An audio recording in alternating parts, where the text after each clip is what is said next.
Hi welcome to cinema with Raju. இன்னைக்கு வீடியோவில் என்ன பார்க்க போகிறோம்னா, அ நடிகர் அஜித்குமார் கார் ரேசிங்கில் ஈடுபட்டிருக்காரு. அது நம்ம எல்லாருக்கும் தெரியும். இந்த இதில் போயிட்டு நம்ம நடிகர் சிவகார்த்திகேயன் போயிட்டு வாழ்த்து தெரிவிச்சிருக்காரு. அது என்னன்னு நம்ம பார்ப்போமா? கிட்டத்தட்ட நடிகர் அஜித்குமார் வந்து கடந்த 1 1/2 வருடங்களாக கார் ரேஸ் அப்படின்னு சொல்லிட்டு ஓடிட்டுருக்காரு. நடிப்பு மற்றும் கார் ரேஸ் என அஜித் மாறி மாறி ஜொலித்து வருகிறார். இவரோட 64 பட அப்டேட் வந்தால் கூட தல கார் ரேஸ் முடிச்சுட்டு வரட்டும் அப்படின்ற மாரி ரசிகர்கள் சொல்லிட்டு இருக்காங்க.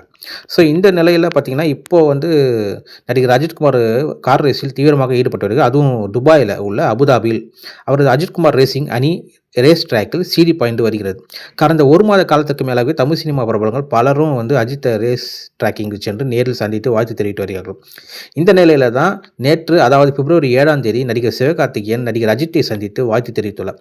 அஜித்தை அவர் தீவிரமாக கார் ரேஸில் ஈடுபட்டு கொண்டிருந்த காலத்தில் நேரில் சந்தித்து கைத்தட்டி விசில் அடித்து தம்ஸ் அப் சொல்லி ஆரவாரப்படுத்தி உள்ளார் நடிகர் சிவகார்த்திகேயன். இது தொடர்பான வீடியோக்களும் புகைப்படங்களும் இணையத்தில் வேகமாக பரவி வருகிறது. இதை பார்த்த அஜித் ரசிகர்களும் சிவகார்த்திகேயன் ரசிகர்களும் சிவகார்த்திகேயன் பியூர் ஃபேன் பாயாகவே மாறிவிட்டார் என கமெண்ட் செய்து வருகிறார்கள். அஜித்துடன் எடுத்துக்கொண்ட புகைப்படங்களை சிவகார்த்திகேயன் தனது சமூக வலைதளத்தில் பகிர்ந்துள்ளார். ஸோ இதே போல் ஒரு சூப்பரான வேறு ஒரு நியூஸோடு மீண்டும் சந்திக்கிறேன். See you, Tata.